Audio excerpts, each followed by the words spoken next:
On Friday, November 13th, 2015, Paris was brutally attacked, resulting in the death of 128 people and leaving hundreds injured. There were shooting and bombing blasts in multiple different locations in the city on that night. This includes time bombs as well as suicide bombing.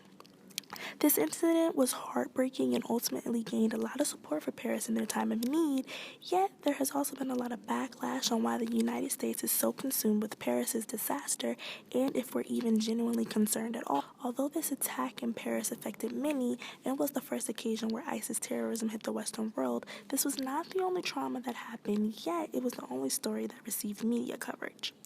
Not many people know about the bombings that happened in Syria, Kenya, Afghanistan, Palestine, Nigeria, and Beirut. So does this mean we care less about the lives in those locations? Why are we so concerned with Paris? Anna Miller responds on the issue of the media picking and choosing which tragedies they want to cover in her article, Not Just Paris. Miller says, as the world mourns for Paris, I'm left wondering why my people aren't deemed worthy of the same collective grief. This is a question we should all ask ourselves.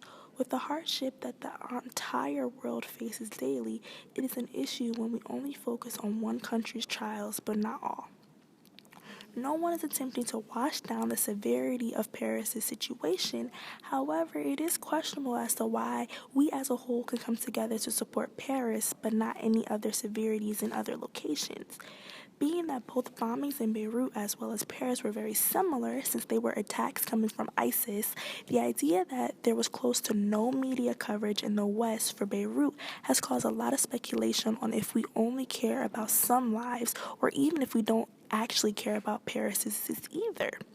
When the bombing occurred, Twitter and other media sources responded very quickly to show their support for Paris. The media illuminated the horrible events in Paris as soon as word hit the States.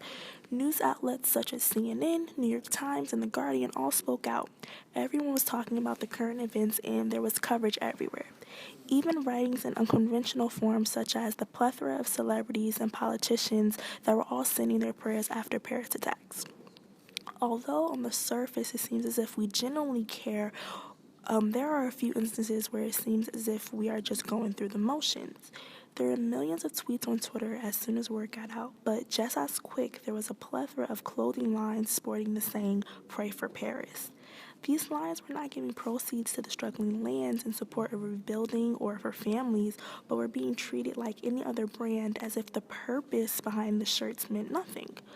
Writings on the events in both traditional and unconditional ways have played a very significant role in the social responsibility of the U.S. to extend their condolences, which explains why we only showed concern for Paris and why it was almost as if this whole Pray for Paris thing was a fad. Everyone had widely shared enthusiasm for Paris, but it seems as if it was more for trend than genuine concern due to its short-lived consumption as well as for some of the ways the expression of grief for Paris was represented.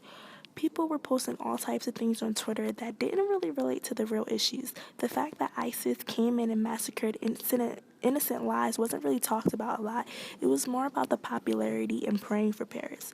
Everyone was so consumed with the logos and trending clothing lines sporting the saying, "Pray for Paris," than actually doing so.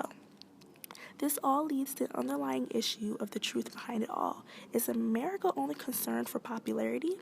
Since Paris is a desired location, unlike other places such as Syria, Kenya, and Nigeria, is that the only reason why we have showed concern?